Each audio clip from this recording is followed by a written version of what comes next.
Assalamualaikum viewers, this is Wasim Mirza and you're watching my YouTube channel. Viewer, in this video, I am going to talk about that what is the difference between computer-based and paper-based IELTS test. Why I'm uploading that video? The reason is कि अभी fill वक्त computer based जो आपके test हैं उनकी dates आपको जल्दी मिल रही हैं और बाकी डेट्स आपको बहुत ज़्यादा दूर की मिल रही हैं जो कि पेपर बेस्ड है. But the problem is that कि most of the students they prepare their test in a paper base और बाय मजबूरी उनको आप कंप्यूटर बेस देना पड़ रहा है क्योंकि ऑब्वियसली उन्होंने जल्दी करना क्योंकि मार्च तक जो वर्क परमिट है उसकी कुछ पॉलिसीज़ को चेंज भी किया जाएगा. That is why people are thinking that is better this is the best time to appear in IELTS test and get certificate and after that apply for the work permit. तो अच्छा, difference क्या है देखें. The good news is there is not a big difference between both. The difference is only कि आपका जो आइल्स होगा computer base वो कंप्यूटर के ऊपर लिया जाएगा और जो पेपर बेस है वो पेपर के ऊपर लिया जाएगा. मॉड्यूल्स उसके सेम होंगे और उसके अलावा पेपर भी ऑलमोस्ट सेम ही आता है. स्पीकिंग तो होती है आपकी तकरीबन सेम है.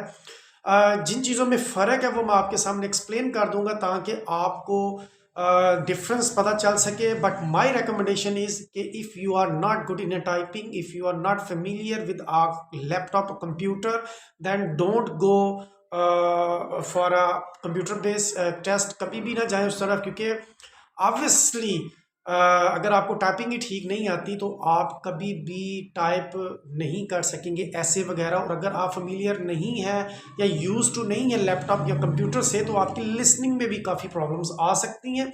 इस वीडियो में मैं आपको कुछ टिप्स भी बताऊंगा कि किस तरीके से अगर आपको कंप्यूटर बेस करना भी पड़ जाए तो आप कौन सी ट्रिक्स यूज़ करें जिससे आपका कंप्यूटर बेस में अच्छे नंबर आ सकेंगे. So let's talk about the difference between both.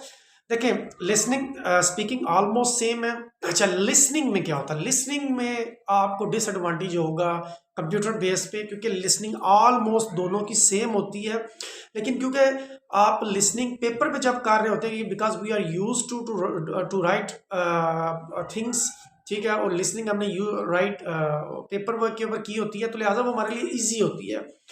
अच्छा, while you are doing listening in computer base ये किस तरह मुश्किल होती है क्योंकि जाहिर बात है एक तो लिसनिंग बहुत ज़्यादा तेज़ होती है, ठीक है. दूसरे नंबर पे ये है कि जब आप टाइपिंग कर रहे होते हैं तो आपको वर्ड्स का सही पता नहीं चल रहा होता और लिसनिंग इतनी तेज़ होती है कि आप हो सकता है कि आपको वर्ड भी सही पता हो लेकिन आप इतना टाइम ले लें उसको टाइप करने में कि अगली लिसनिंग निकल जाए.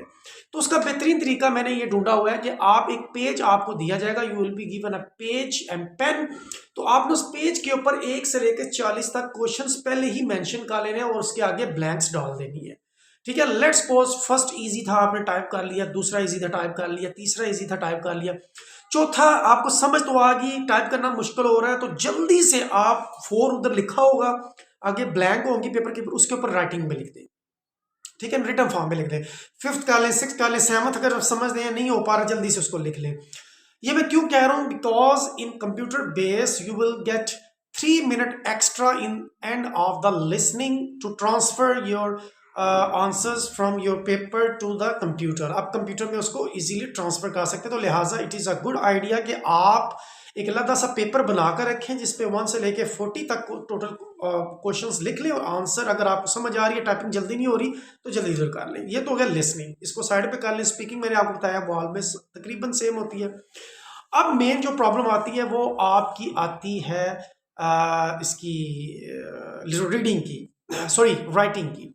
अच्छा, राइटिंग भी टॉपिक सेम होगा दोनों में, ठीक है, लेकिन प्रॉब्लम ये होती है कि राइटिंग में क्योंकि कंप्यूटर में आपने टाइपिंग करनी होती है तो ऑब्वियसली अभी हम यूज टू हुए हैं टाइप लिखने के. टाइपिंग के लिए हमें कम से कम 1 माह चाहिए कि हम ब्लाइंडली उसको अच्छे तरीके से उसकी प्रैक्टिस कर सकें. अगर तो आपकी टाइपिंग बहुत अच्छी है देन आई विल रेकमेंड कि आप कंप्यूटर बेस पे जाएं. क्यों? उसका एक फ़ायदा ये है कि जब आप राइटिंग की टाइपिंग कर रहे होते हैं तो नीचे on the top top bottom right और लेफ्ट साइड के ऊपर आपके वर्ड काउंट्स भी होंगे, यानी कि अगर आपने 100 वर्ड्स लिखी हैं तो नीचे मेंशन हो जाएगा कि you have written 100 words so far. लेकिन जो पेपर बेस है उसमें डिसएडवांटेज ये होता है कि आपको बार बार काउंट्स करने पड़ते हैं वर्ड्स, कहीं कहीं 250 से कम ना हो ऐसे में, या लेटर में 150 से कम ना हो जाए, या अगर बहुत ज़्यादा भी हो जाए तो उसको आपको एडवांटेज नहीं होगा, उल्टा आपका टाइम और एनर्जी ही वेस्ट होती है। तो लिहाजा कंप्यूटर बेस में ये फ़ायदा होगा आपको कि नीचे वर्ड काउंट आपको दिए जाएंगे, आप उससे देख के आपको पता होगा कि हम अपनी सर्टेन लिमिट के ऊपर मैं पहुंच चुका हूं। आप इससे अलावा मैंने तो एक मुझे एक फ़ायदा और लगता है इसका कि अगर आपका हैंड राइटिंग अच्छी नहीं है, क्योंकि हैंड राइटिंग अगर आपकी बहुत ज़्यादा गलत होगी या ठीक नहीं होगी तो ऑब्वियसली आपके उसमें से नंबर कटेंगे, बैंड स्कोर माइनस किए जाएंगे। लेकिन कंप्यूटर बेस में ऐसा कोई सिस्टम ही नहीं है, एक जैसी टाइपिंग होती है। और एक और मुझे एडवांटेज लग रहा है कि अगर let's suppose you reach to the conclusion, आपने बिल्कुल कंक्लूजन कर दिया एंड सडनली यू रियलाइज कि मेरे अभी 250 वर्ड्स कंप्लीट नहीं हुए, तो आप बीच में जाके कहीं पे जाके ऐड कर सकते हैं, टाइपिंग दोबारा बीच में री ऐड कर सकते हैं। पेपर वर्क में आप नहीं कर सकते। जब आपका कंक्लूजन निकल आया तो उसके बाद आपको रियलाइज हुआ कि यार वर्ड मैंने कम लिखे हैं, तो फिर आपके लिए बड़ा मुश्किल होता है मैनेज करना कंक्लूजन के अंदर आगे दोबारा चीज़ें आगे लिखना, बीच में तो आप लिख ही नहीं सकते। तो कंप्यूटर बेस में आप बीच में लिख सकते हैं। अच्छा, रही बात आप रीडिंग की, रीडिंग का भी कोई मुश्किल नहीं है। रीडिंग का ऑलमोस्ट मुझे दोनों का सेम लगता है। उसकी वजह यह है कि दोनों का बस उसमें पेज आपने ऐसे टर्न करना होता है, कंप्यूटर बेस पे आपने स्क्रॉल डाउन अप करना होता है, बस इसके अलावा और कुछ नहीं है। वहाँ पे भी आप हाईलाइट कर सकते हैं, कंप्यूटर बेस के ऊपर भी अपनी कीवर्ड्स बना सकते हैं, सॉरी पेपर बेस के ऊपर, कंप्यूटर बेस के ऊपर भी आपको हाईलाइटर मिलेगा जिसमें आप हाईलाइट कर सकते हैं पॉइंट्स। तो डिफरेंस जो मेन इन दोनों में है वो सिर्फ और सिर्फ मुझे जो लग रहा है वो आपकी लिसनिंग में मुश्किल हो सकती है कंप्यूटर बेस में, उसका मैंने आपको एक सोल्यूशन बता दिया। और रीडिंग सॉरी राइटिंग में डिफरेंस हो सकता है क्योंकि टाइपिंग आपने करनी होती है। बाकी there is a nothing big difference between both. But my recommendation is if you are not good in a computer, if you are not used to it, और आप रेगुलरली कंप्यूटर की टाइपिंग नहीं करते, तो मेरी रिकमेंडेशन ये है कि you must go for paper based. But if you are good और 50% आप समझते हैं कि आप ठीक है टाइपिंग कर सकते हैं, then I will prefer you computer based, क्योंकि कंप्यूटर बेस्ड में वर्ड काउंट्स हैं। फिर लिसनिंग में अगर कंप्यूटर बेस है तो आपको अलग हैंड फ्री दिया जाएगा और उस हैंड फ्री के ऊपर आप आराम से सुन सकते हैं। जबकि पेपर वर्क में क्योंकि there will be a big auditorium, a big hall और बहुत से लोग होंगे और एक बड़ा सा स्पीकर होगा, उसमें बाज़ दफ़ा हेयरिंग की प्रॉब्लम आ जाती है। तो for both of the modules they have advantages and disadvantage जो मैंने आपके सामने रख लिए हैं। लेकिन अगेन वही है, मैं स्टिल खुद भी पेपर बेस के ऊपर ज़्यादा मैं फोकस करता हूँ, अपने स्टूडेंट्स को कहता हूँ, प्रेफर करता हूँ कि आप पेपर बेस करें, क्योंकि पेपर बेस में अपॉर्चुनिटी ज़्यादा है आपके ज़्यादा बैंड्स स्कोर लेने में। Thank you very much and have a nice day.